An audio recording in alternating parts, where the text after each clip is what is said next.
Եթե դուք նայեք այդ քարտեզը, որով ինքը հանդես է եկել ազգերի լիգային 1919 թվականին, դուք կարող եք տեսնել, որ այդտեղ Հայաստանը այսպես եռանկյունաձև մի տարածք է,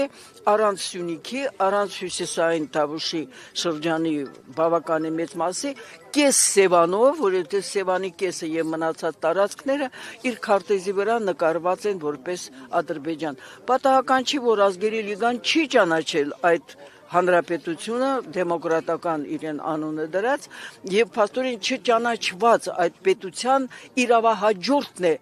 իրեն հայտարարել Ադրբեջանը եւ ինչն է միայն իրավահաջորդը հաջորդությունը եղել ցեղասպանական քաղաքականությունը անշեղորեն դա իրականացվել է ընդ որում ոչ միայն ադրբեջանական այդ երուսակների կողմից այլև հենց Օսմանյան Թուրքիայի մասնակցությամբ դուք կարող եք նայել պատմությունը հույսով եմ գիտեք որ նույն այն մարդիկ ովքեր իրականացնում են արևմտյան Հայաստանում ցեղասպանությունը նրանք մասնակցել են եւ շարունակել են ոչ միայն արևելյան Հայաստանում այլ եւ փորձել են դա իրականացնել ամբողջ Անդրկովկասում այպես որ մենք դա պետք է դիտարկենք որպես ցեղասպանություն եւ Ադրբեջանը դիտարկենք որպես երկրորդ ցեղասպանական պետություն մենք որովհետեւ անգամ 24-ին ապրիլի անընդհատ հնչեցնում ենք միայն Թուրքիայի անունը այնինչ մենք արդեն պետք է հստակեցնենք որ 1918 թվականից մինչ այսօրը երբ որ մենք խոսում ենք եւ կշարունակվի եթե Հայաստանը շարունակի իր անգործությամբ ոգևորի Ադրբեջանը, այո, դա կշարունակվի այդ ցեղասպանությունը։ Դարիսա, այնտեղից խոսում են Խոջալույի մասին, Ալիևը քանի օր է ուղղակիքները ստանում է դրանով, այստեղից որևէ արձագանք չկա, որ դա իրենց գործողությունների հետևանքներ, այսինքն իրենք հայտնի պատմություն է դա, դրա մասին նույնիսկ տեսաֆիլմեր կան, այստեղից որևէ արձագանք չկա, հերիք չի, նաև Սումգայիթի, Բաքվի, ջարդերի մասին որևէ մեկը չի խոսում, եւ դեռ արևմտյան Ադրբեջան այդ կեղծ թեզն էլ առաջ են տալիս եւ նրանք այստեղից էլ լռություն է։ Շնորհակալություն։ Տեսեք, ես մի քանի բան, իրոք շատ շնորհակալություն հարցի համար եւ այդ հեշտադրումների համար, որովհետեւ առաջինը Ադրբեջանը եւ ինք անձամբ Իլհամ Ալիև հրաշալի գիտի, որ Խոջալու կոչվածը դա Աղդամի այս մերձավոր տարածքներում 3 կիլոմետր դեպի Աղդամից այս կողմ, իսկ Խոջալուն 25-30 կիլոմետրի վրա է, այնպես որ ինչպես Ադրբեջան հանրապետության անվանումն է կեղծ,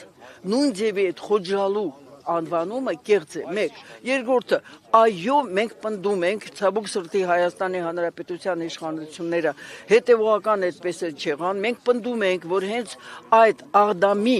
դեպքերը, որովհետև դա այդպես պետք է կոչել, պետք է դրանցով դիմել միջազգային, ՄԱԿ-ի միջազգային դատարան, այն ժամանակ մեր դենք միջազգային քրեական դատարանի անդամ չէինք, որովհետև դա հանցագործություն է երկարատև նպատակներով, առաջինը, նայեք, որ օրն են ընտրել 26 փետրվարի, դրանով ուզում են քողարկել Սումգայիթի այդ աննախադեպ արյունոտ, կարելի ասել վայրի այդ դեպքերը եւ դրանից բացի նրանք ուզում են քողարկեն եւ այն եւ Հայաստանը լրացիալ ձևով օգնում է եւ ողջորում է դրանում այն որ սպանվել են այնտեղ թուրք մեսխետները որովհետև Լեռնային Ղարաբաղի Հանրապետության ղեկավարությունը հստակ տարածել է լուրը եւ ադրբեջանցիները գիտեն ինչի մասին վկայում է Խոջալու քաղաք կոչվածի քաղաքապետի խոստովանություններ ինքը ասել է որ այո մենք գիտեինք ով է իրենց տարել ով է շեղել ճանապարհը ով է տարել իրենց եւ հայկական կողմի ֆիդայինները մինչեւ վերջի օրն էլ հարցնում են ով է սկսել իրենց կրակել հետևից այսինքն մենք պետք է հստակեցնենք որ դա հերթական Ադրբեջանի հերթական ցեղասպանական գործողությունն է կրկնում եմ թուրք մեսխետների նկատմամբ եւ այդ մարմինների պղծումը լինի դա Չինգիզ Մուստաֆայևը լինի դա Դանա Մազալովան նրանք հստակերեն ասել հստակեցրել են որ այն մարդիկ էին որոնք երկու անգամ են հայտնվել այդ տարածքում առաջի անգամ երբ որ միայն տեղում այդ ժամանակ գտնվող լրագրողներն էին իսկ երկրորդ անգամ իրենք նորից ընդգրկվել են այն միջազգային արդեն եկած լրագրողների հետ եւ իրենց սարսափը այդ երկուսի նրանք դրա մասին գրել են պատահական չի որ Չինգիզ Մուստաֆայիին սպանել են հենց ադրբեջանական այդ գաղտնի ծառայությունները եւ տեսել են որ այն մարմինները որոնք երեք տեսել են բոլորովին դեռ չտված պղծած ամբողջովին եթե նայեք նկարներին այդտեղ գոնե այն նկարներին որոնք համապատասխանում են դուք կտեսնեք որ դրանք թուրք մեսխետներ են եւ պատահական չի որովհետեւ Խոջալույում էլ Գետաշենում էլ Մարտունաշենում էլ ամենտեղ որտեղից իրենք դուրս էին մղում հայերին նրանք բերում են անմիջապես այդտեղ բնակեցնում են թուրք մեսխետներին եւ շատ կարևոր հանգամանք է մեզ համար որ փաստորեն մուսուլմանական իսլամական օրենքով ինչպես ասեմ նրանց ցանկացած մուսուլման որ մահանում է պետք է նույն իրեն օրը հուղարկեն իրենք պահել են այդ մարմինները մի քանի օր ինչը խոսում են նրա մասին որ իրենք չէին վերաբերվում նրանց ինչպես յուրայիններին եւ այս առումով մենք պետք է ելի եմ ասում ես դատապարտում եմ Ադրբեջանի թե ցեղասպանական գործողությունները եւ դրա ստի վրա կառուցված այդ տեղեկատվական հարձակումը եւ կարելի ասել շարունակական բնույթ կրող այդ արդեն այսօր հիբրիդային ցեղասպանությունը բայց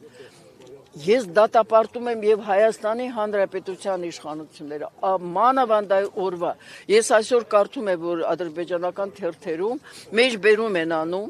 որ տեսեք իրենց վարչապետը ասել է դեռ 15 թվականի ցեղասպանությունը մենք պետք է դեռ պարզենք դա ինչ է եղել եւ քանի հոգի են դա ամոթ է Ես դա որպես մարդկային բարոյական դաշտում, բայց եւ դա հանցագործություն է, ինչու, որովհետեւ ցեղասպանությունը, մոռացության տալը, մերժելը, կասկածելը դրա մեջ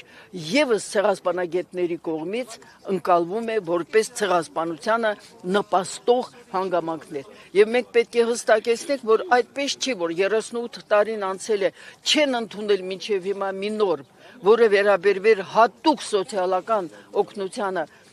մազապուրց ուղակի ցեղասպանությունից փրկվածների նրանց մասնավորապես նրանց ովքեր ունեն զոհված իրենց ընտանիքի անդամներին ամոթ չի մարտի 1-ի զոհերին իրենք տալիս են ինչ-որ տասնյակ միլիոն դրամներ իսկ նրանք ովքեր կորցրել են այս ազգային ազատագրական ընդ որում ոչ մի բանով մեղք չունեցող մարդկանց նրանց այդպես էլ հատուկ կարգավիճակ չի տրվել դա ում պատմես Եվ ում մեղադրես, եկեք մենք հստակեցնենք, միջև մենք չգտնենք բոլոր սխալները մեր մեջ, մեզ վրա այո հարձակումներ են լինելու, այո Ադրբեջանը ցեղասպանություն է շարունակելու եւ ամբողջ խնդիրը նրա մեջ է, որ Հայաստանի Հանրապետության հանրությունը, հասարակությունը, լայն հասարակությունը, ոչ միայն ընդդիմադիր ուժերը եւ կուսակցությունները, այլ հստակեցնեն, որ եթե այս վարչակազմը շարունակի մնալ եւ շարունակի անպայման շարունակելու այս քաղաքականությունը, ապա որևէ մի բան չի խոսում հոգուտ նրան, որ Ադրբեջանը չի խուժելու Հայաստան, որովհետև նրանք հայտարարել են, այո, մենք գալու ենք Հայաստան, բայց ոչ թե տանկերով, այլ մեքենաներով։ Մենք գիտենք, որ արդեն այդպիսի գործընթացը սկսվել է։ Դրա համար ես գտնում եմ պատմությունը վերջ չունի։ Այո, չենք կարողացել դիմադրենք եւ 18 թվականից մինչ այսօր նսեմացված վիճակում է գտնվում հայ ժողովուրդը, բայց այն օրը, երբ որ մենք հասկանանք, որ մեր միասնության մեջ է մեր ի վերջո ապագայի ամենամեծ երաշխիքը, ես կարծում եմ մենք սկսելու ենք այդ պայքարը։ Հիշեք, որ 15 թվականի այսպես ասած ուսումնասիրությունները հիմնականում արվում էին արևմտյան Հայաստանում եւ ցավոք սրտի մինչ այսօր չեն գտել իրավաբանական հաստատում։